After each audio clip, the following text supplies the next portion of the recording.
Bien, Francesco, donc toi tu as fait un peu ton marché cette semaine On peut dire ça comme ça. et donc tu t'es intéressé un peu à ce qui se passait sur le mur Facebook de l'UMOOC. Voilà, tout à fait. Et on va commencer avec deux publications de Vincent.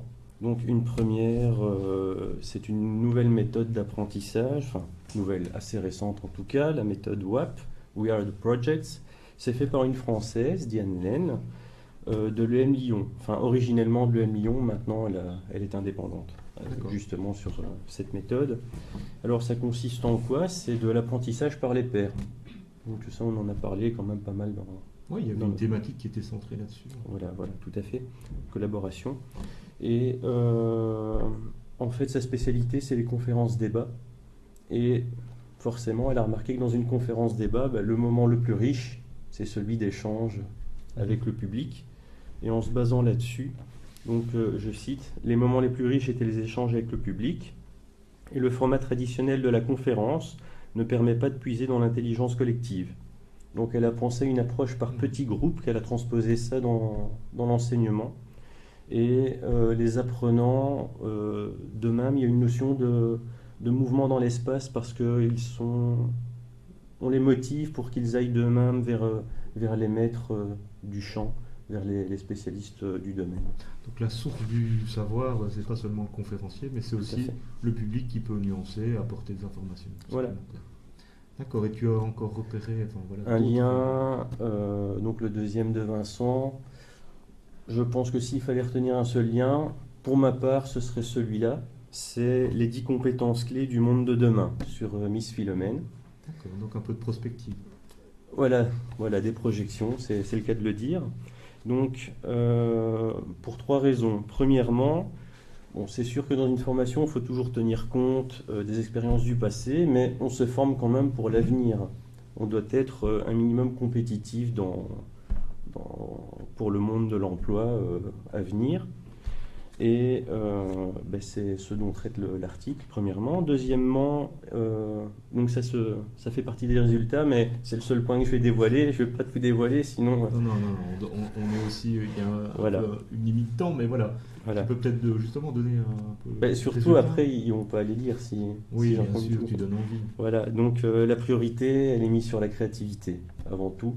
Donc ça se base sur des projections en 2020.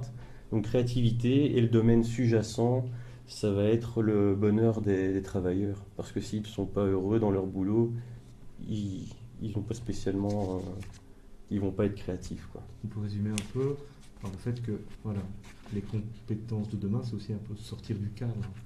Voilà. Et justement, l'innovation, la créativité, c'est des notions qu'on peut facilement associer. Voilà.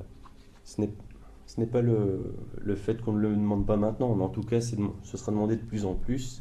Et alors, troisième point, très important pour...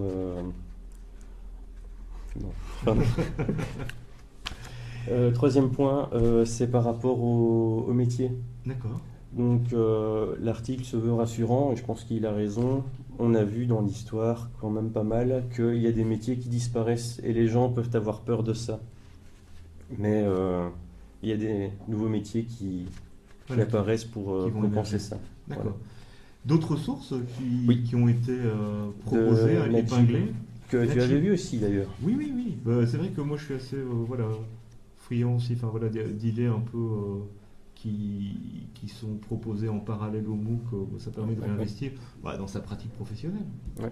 Donc ici, c'est une conférence de Charline Vergos pour Web Today. Ça s'intitule Comment penser une infographie. Bon, je l'ai choisi typiquement parce que Oui. c'est la semaine.